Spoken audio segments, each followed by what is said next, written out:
Assalamualaikum warahmatullahi wabarakatuh. Saya Triana Miranti akan menyampaikan sistem kepartaian dan pemilu di Indonesia pada masa Orde Lama, Orde Baru, Reformasi, dan hingga sekarang.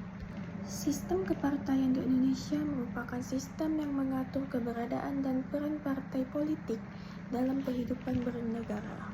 Indonesia sendiri menganut sistem multipartai, yaitu sistem yang memberikan kesempatan kepada banyak partai politik untuk mengikuti pemilu sesuai dengan ketentuan peraturan perundang-undangan. Sistem ini dipilih karena dianggap mampu mewakili keberagaman masyarakat Indonesia, baik dari segi suku, agama, budaya, maupun kepentingan politik. Perkembangan sistem kepartaian di Indonesia mengalami beberapa perubahan. Pada masa demokrasi liberal, diterapkan sistem multipartai dengan jumlah partai yang banyak, namun menyebabkan pemerintahan kurang stabil. Pada masa Orde Baru, dilakukan penyederhanaan partai politik menjadi 3 kekuatan politik, yaitu P3, PDI, dan Golkar. Setelah reformasi tahun 1998, Indonesia kembali menerapkan sistem multipartai yang lebih terbuka untuk memperkuat demokrasi dan kebebasan berpolitik.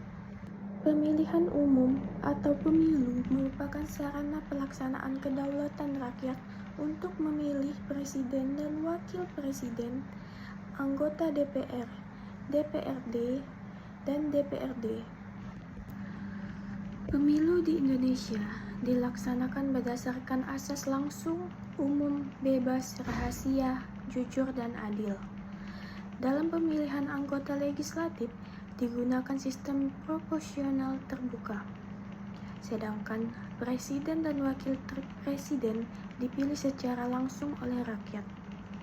Penyelenggaraan pemilu dilaksanakan oleh Komisi Pemilihan Umum, diawasi oleh Badan Pengawas Pemilu, serta Kode Etik Penyelenggaraan Pemilu diawasi oleh Dewan Kehormatan Penyelenggaraan Pemilu.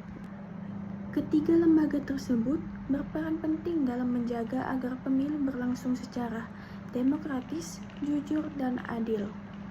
Secara keseluruhan, sistem kepartaian dan pemilu di Indonesia merupakan bagian penting dari pelaksanaan demokrasi. Sistem multipartai memberikan ruang bagi masyarakat untuk menyalurkan aspirasi politik, sedangkan pemilu menjadi mekanisme yang sah untuk memilih pemimpin dan wakil rakyat. Meskipun masih menghadapi berbagai tantangan, sistem ini terus dikembangkan untuk mewujudkan pemerintahan yang demokratis dan berpihak kepada kepentingan masyarakat atau rakyat. Selanjutnya, ada masa Orde Lama pada tahun 1945 hingga 1966. Pada masa Orde Lama, Indonesia menerapkan sistem multipartai yang memberikan kebebasan kepada masyarakat untuk mendirikan partai politik. Banyaknya partai politik mencerminkan keberagaman ideologi seperti nasionalisme, agama, dan sosialis. Pemilu pertama dilaksanakan pada tahun 1955 untuk memilih anggota DPR dan konstituante, serta dianggap sebagai salah satu pemilu paling demokratis dalam sejarah Indonesia. Namun, banyaknya partai politik menyebabkan sulitnya membentuk pemerintahan yang stabil karena sering terjadi pergantian kabinet akibat perbedaan kepentingan politik. Memasuki masa demokrasi terpimpin, presiden lebih memusatkan kekuasaan sehingga peran partai politik semakin dibatasi dan proses demokrasi tidak berjalan secara optimal. Selanjutnya ada masa Orde Baru tahun 1966 hingga 1998.